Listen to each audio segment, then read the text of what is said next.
My name is Julie Turney, and this is the HR Sound Off podcast show, the show created for HR and business professionals to discuss pertinent topics and trends as it relates to our professions. We're going to have amazing conversations with HR professionals from all over the world, get to learn their origin stories. How did they get into this profession? What do they love about being here? And how they want to set the record straight on that one misconception that really drives them crazy about our profession. Are you ready? I'm ready. Then let's sound off. Hi, everyone, and welcome to another episode of HR Sound Off. My name is Julie Turney, and I am your host. And today, our topic is all on people science. What is people science, and why does it matter? And here to have this conversation with me is Vivian Woo from Culture Amp. And I'm so excited to be a partner with Culture Amp to share their products and services with my clients. So Vivian, welcome. It's so great to have you today. How are you doing? Thank you so much for having me here, Julie. I'm doing really great, and I'm looking forward to the conversation that we're going to have today. Awesome. So why don't we just start off with, who is Vivian Woo? Like, what do you do, and how did you get your start? How did you get here? What's your origin story? Awesome. So, okay, that's a loaded question. Who am I? Yes. We'll start off with what I actually do. I'm a Lead People Science Analyst here at Culture Amp. I've been with Culture Amp for about 2.5 years, and I like to think of my role as kind of special projects. That's really what I do, with a focus on people science, specifically analytics. I do special projects internally for our HR team and for various other parts of the business when it comes to data. Mm-hmm. I do special projects for our customers if they want to do any kind of linkage or predictive analytics. And I also do some research for our marketing group. So really any kind of deep data dive, I'm there and ready to do it. Yeah. And by the smile on your face, it looks like it's what you really enjoy doing. Yes, I absolutely do. It's funny. I was having a conversation with some of my coworkers talking about how I lead a very data-driven life. Uh-huh. It isn't just my work where I'm like, oh, let's look at the data and let's see what the patterns are. I like to keep track of things in my own personal life. I'm like, okay, let's look at my budget. What do I really spend my money on? Like, how many steps do I take? Is there a pattern to when I'm more active versus when I'm not? Right. The patterns that emerge are really interesting. I'm like, oh, okay, maybe I should make a few tweaks because that's not really aligning with what I'm looking to do. So your entire life is surrounded by data. So what drew you to this particular career path? Like, how did you get here? Oh, yeah. So I didn't intend to get here, honestly. I've always been fascinated by, people, so psychology, and that's what I had got my undergrad in. But then I say my first few experiences in the workplace didn't turn out so well. In my 20s, I got laid off twice. Uh-huh. And, there was outsourcing. In one instance, we actually had to train our replacements. It was very demoralizing. Yeah. And I thought to myself, okay, these are some pretty bad workplace experiences. There has to be a better way. There has to be a way to make work better for the employees, because this is absolutely not it. I was looking how it was affecting me, affecting my coworkers. And that's when I discovered IO psychology. I'm like, oh, wow, there's an entire sub-discipline of psychology about work and organizations, and that's how I got interested in this field. And then eventually, when it came to analytics, I worked as a survey consultant for a number of years, but my inclination, you're doing a lot of customer management and doing the customer facing presentations and trainings, but I really had an inclination towards the data side. Yeah. Like, let's look at the data. Let's do some more fun things with the data and see what emerges and how it's relevant to, the questions and, you're asking about your people. Awesome. I've been really excited to have this conversation with you because, studies show that especially in the HR space, one of the major things that we struggle with as HR professionals is how to manage data. It's almost like, what data should we be using and how do we use this data to our advantage? And so now I have you, the expert here, to kind of like have this conversation. I'm really excited. But I want to just kind of like give people a working definition for what is people science.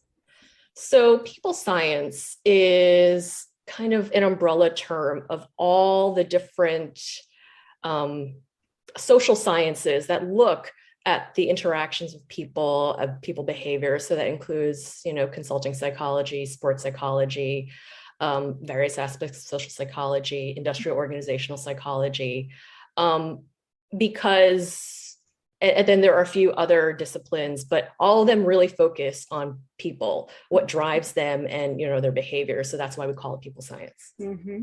Thank you so much for that. And so what does your job entail at Culture Amp? How do you put the science into helping Culture Amp create this great platform that they have today? Like, how does that work? So it leverages a lot of my experience, both in my academic knowledge, all the theories that exist out there of why people do leadership theories, training theories, all of that. Also with my experience working with customers throughout the years. Mm-hmm. And then on top of that, it's the data. Right. So my work focuses specific. I do my work when I'm provided data either through a platform or through the customer through some external means, mm-hmm. and taking a look at the patterns. I'm like, okay, what do the patterns say? And how does it relate to what I know about the customer or what I know about the organization, my own experience, and what the theories say? Mm-hmm. So it's this interaction between all those different factors. Yeah. What are some of the things that you use to help you create the dashboards and stuff like that? Like, how do you get into this whole, what does that work day look like for you as you put all that stuff together? Sorting out information. So there's a lot of pre-work that goes in before you can even start to touch the data. Right. It's finding out what is the customer, whether it's internal or external, trying to accomplish. Mm-hmm. Is there a specific question, a specific issue that is top of mind for them? Mm-hmm. And that helps hone in. It's like going to the grocery store without any idea of what you actually want to buy. You're like, yeah. I'm hungry. But having a grocery list, be like, okay, we're making a dinner for 6 people. All right. That narrows down what aisles I'm going to go to. And, depending on who the people are, what I'm going to buy. Right. It's the same way when it comes to working with data. You have to have some idea. It's some kind of research question or problem to address or examine, mm-hmm. Before you look at the data. Be like, what data best fits this? It's, what tool is best for this given situation. And that's how data is really applied. Data is a tool. Right. To answer questions. Mm-hmm. And for people working in organizations or especially HR professionals, mm-hmm. you have access to a lot of data. But like I said, it's one of the many things that we struggle with as HR is like, how do we take this data and put it in a way that it helps our organization to really get a great perspective of what is happening with our people and the experience that they're having with the organization, to know what we need to do next to either make that experience better, or what do we have to stop doing? What do we have to start doing, and what can we continue doing, right? Because ultimately that's what we're trying to achieve. Yep. So HR has a wealth of data. HR has all this information about employees, but not a lot of times the problem is we collect it without any purpose. And as a result, the quality of the data isn't always the best. I've run into this numerous situations where I will take a look at the HRIS data of a customer and there are just inconsistencies. There's missing values, inconsistent values, maybe duplicate entries. I'm like, okay, which of this refers to this particular employee? Because they're in there twice. Yeah. Oh my goodness. Yeah. So it starts with understanding what you actually have. Mm-hmm. Before you can answer any questions. I'm like, is this stuff accurate? And that's something that HR can do, making sure that these lists are updated. How frequently are they updated? Where are you getting, is it self-report from the employee? Is the manager filling this out? Is an HRBP filling it out? Understanding, who is accountable for making sure that data is correct, first of all. Yes. And figuring out what questions HR as a function has about the employee experience, various aspects. Is there, a D&I issue? Are there issues with managers? And then what are the concerns that other stakeholders, senior leadership have regarding the employee workforce? And kind of separating out of those two questions. What do we want to know as HR, and what do, the overarching leaders want to know about the workforce? And then seeing how well the data that currently exists can answer those questions. Sometimes you're going to need to do other things to collect data, but look at what you have right now. Start with simple questions. Understanding who your workforce, getting basic demographic data is pretty important. Yes, definitely. Like I always say to like my clients that I'm working with, like the first thing you want to know is like, what is your head count? And how is that head count split up? Like, who are those people that make up that number in terms of their gender, in terms of their race, in terms of their sexuality, because all of these things impact DE&I.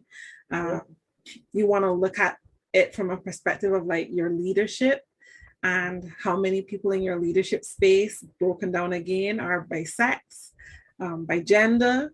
You want to make sure that you're understanding by race, where the people are missing and the gaps that you need to fill. And that whole head count question, once it's answered right, helps you to answer a lot of other questions.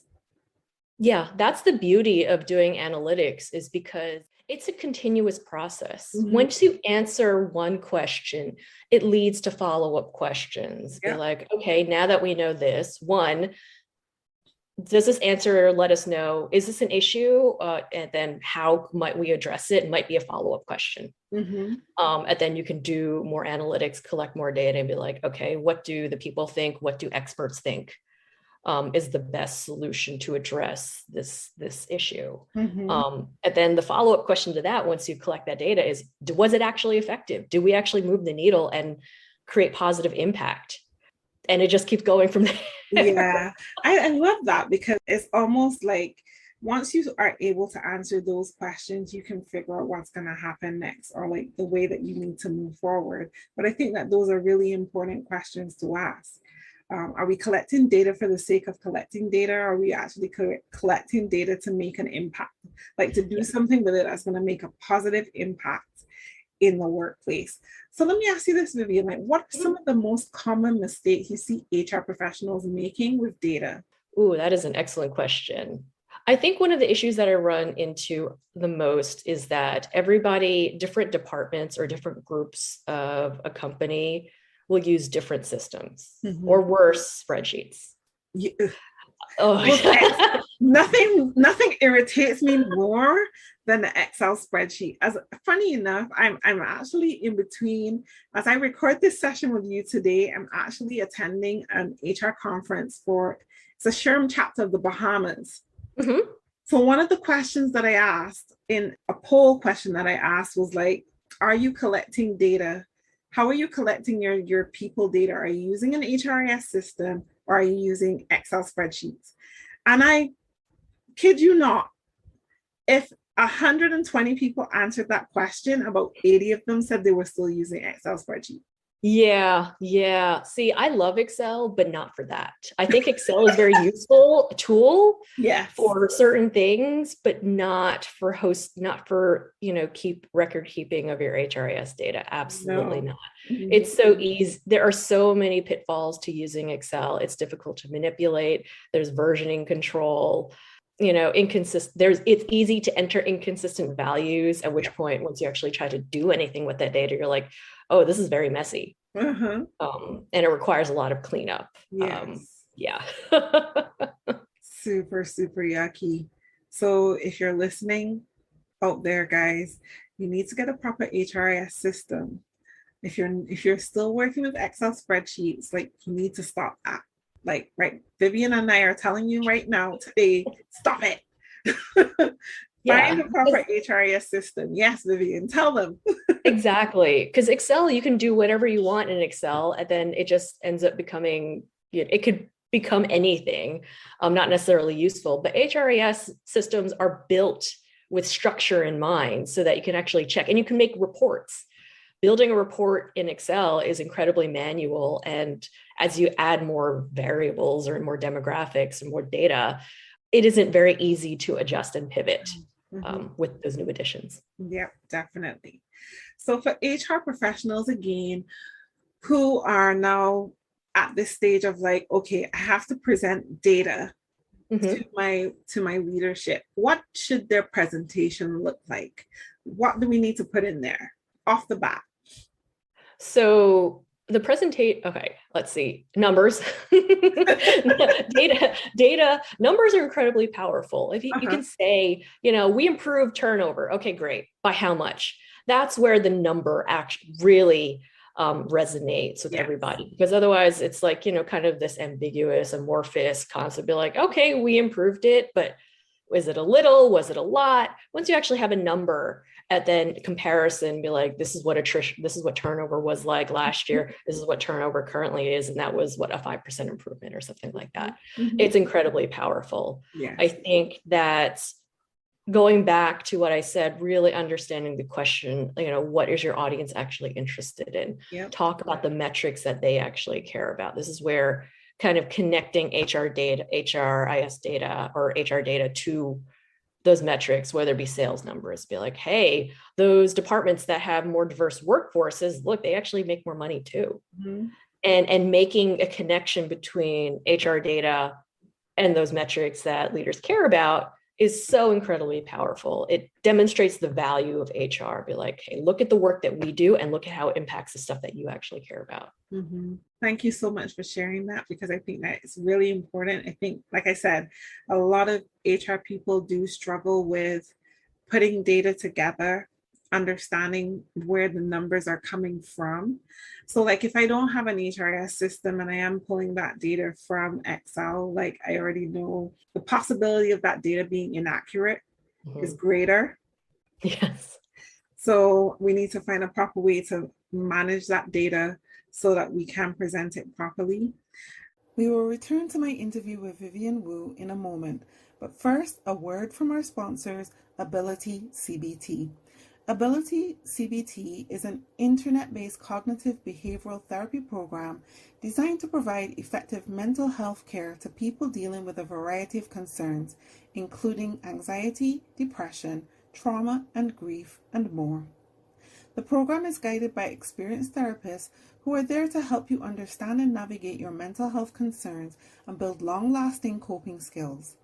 Accessible from any device at any time, Ability CBT is delivered through a secure digital platform to combine the benefits of in-person therapy with the convenience of virtual access to fast, easy, and effective support. Ability CBT offers a targeted program to help address mental health concerns related to the uniquely challenging aspects of pandemics, including uncertainty, isolation, burnout, caring for family and community members, information overload, and stress management. Ability CBT can be accessed online at myicbt.com or by downloading the Ability CBT app from the Google Play or App Store. You deserve to feel better. We now return to our interview with Vivian Woo. I want to talk a little bit about dashboarding, because I think dashboarding makes work look so much more beautiful and people get a better understanding. What are some of the things that you would recommend when it comes to creating dashboards? Is there any specific tech, if you're not using an HRIS system, but like instead of using graphs, what's a great way to put dashboards together? Oh, this, I mean, there are classes in using like Power BI or Tableau to create dashboards, which is a bit complicated. I think you can create rather simple but powerful dashboards in Excel. There are, as you get more, gain some expertise in some of the different functionality in Excel. But whatever widgets, whatever graphs and charts you're going to include in the dashboard really should be the ones that make the biggest impact. These are the biggest wow. And also the things that tend to vary over time. Yeah. So how often are you going to be updating it? If you're going to be updating it, then there should be a way to automate it. Feed in the data. This is where Excel becomes a bit problematic, because you have to manually enter data versus you can have linked sources through actual like dashboard software. And then as those files are updated, the dashboard itself will update as well. You could keep track of some of the more basic HR metrics, like what is your hiring rate? What is your attrition rate broken out by different categories? Voluntary versus involuntary, regrettable versus non-regrettable. You can look at, from a DEI perspective, various representation numbers across different parts of the organization as well as levels, including survey data at Culture Amp. We're a feedback platform, and seeing what is the current level of engagement or the current level of inclusion and belonging with your customers, and being able to slice and dice by various parts of the organization is incredibly powerful, especially for HR. The larger your company, the more you're going to have to hone in on specific segments of the company. Absolutely. And I was going to say, like, now that we've told people like what the possibility is with data and how you can put it together, let's kind of like give them the secret sauce, which is Culture Amp. Like, how can we help people to appreciate what they can really pull out of Culture Amp, not just from an engagement perspective, but also from a performance management perspective, using all of your magic powers in data and what you bring to the table for Culture Amp. What does that look like for all of our potential customers listening today? So the Culture Amp platform we provide a lot of guidance, especially for HR users that may not be used to using data. There's a lot of training materials that we offer about how to interpret data, where to start when even talking about surveys or performance, and how to kind of take the next step after you've gotten the steps down of like, this is how you run an engagement survey. Okay, great. Now we have all these other surveys that may pivot off of your results of your engagement survey. Maybe there is a management problem. We have templates that address a lot of different issues as they come up, either from survey results or from employee feedback or from leadership. Be like, hey, we're curious about this topic. And thus we provide instruction, and we have great, customer success coaches and people scientists to help guide you along your way and provide expertise along this journey, whether it be through surveys or whether it be through performance. Yep. And that's the secret sauce, guys. So you don't have to use Excel, and you don't have to just rely on your HRIS system alone. You have Culture Amp at your fingertips to be able to utilize and help you to engage your employees more efficiently and effectively, and also to manage performance. And Culture Amp also integrates with most major HRIS systems, right? So most HRIS systems that you may have, whether that be Workday, Bamboo HR, whatever you're working with, you can always find that integration with Culture Amp. So you don't have to worry about buying another piece of information that's going to operate in a silo. It will integrate very well and enhance your HR tech stack, right, Vivian? Exactly. And I think one of the beautiful features of the platform is that reporting is easy. One of the biggest issues isn't just that you're collecting data and you're, for performance or for your survey, but it's actually getting the information back out to the managers and the employees about what's relevant, what is the state of engagement within your piece of the organization, what is your performance. Having all that in one tool is so helpful, because it saves so much work Be like, okay, once you upload who your employee hierarchy, you'd be like, okay, great. Now the right people can get the right information. Yes, definitely. Thank you. What do you think is the future of people science? Oh, I think that particularly now with the way the workforce has changed and just workforce dynamics has changed due to the pandemic, there's a lot of evolution about these relationships that we kind of took for granted and may actually be changing about what people want. Mm-hmm. That sense of fulfillment and that sense of well-being, the expectation of well-being in work. Mm-hmm. It isn't just enough to get a paycheck, but it's employees are looking for more. Mm-hmm. They aren't, money isn't enough, to offset being treated poorly. Mm-hmm. And we're seeing that shift. We're seeing, we conducted some research internally of which industries have been growing and shrinking. Yeah. And certain industries, the ones hit hardest where a lot of times they're being paid minimum wage, they're losing employees to other industries because the other industries treat their employees better. They value the people. They recognize that investing in people is important. So staying on top of these kinds of trends, I think the workscape is evolving a lot. Yeah. And it's people science is going to lead the way by really recognizing these patterns and understanding what the potential implications are and how it's going to shape the workforce going forward. Mm-hmm. Definitely. I'm looking forward to seeing how these rules evolve. I mean, for the most part, the first time I heard about people science or like a people scientist was with my experience with Culture App. But I know that it does exist in other spaces. And it's only going to get bigger. And I think it's a great opportunity for people who want to explore the HR profession to recognize that there are other areas that they can branch out into, and people science is a great one for people to explore. Absolutely. Experience in HR, there really is no substitute for that. Working with people and understanding how organizations work is foundational to becoming a good people scientist. Yeah, definitely.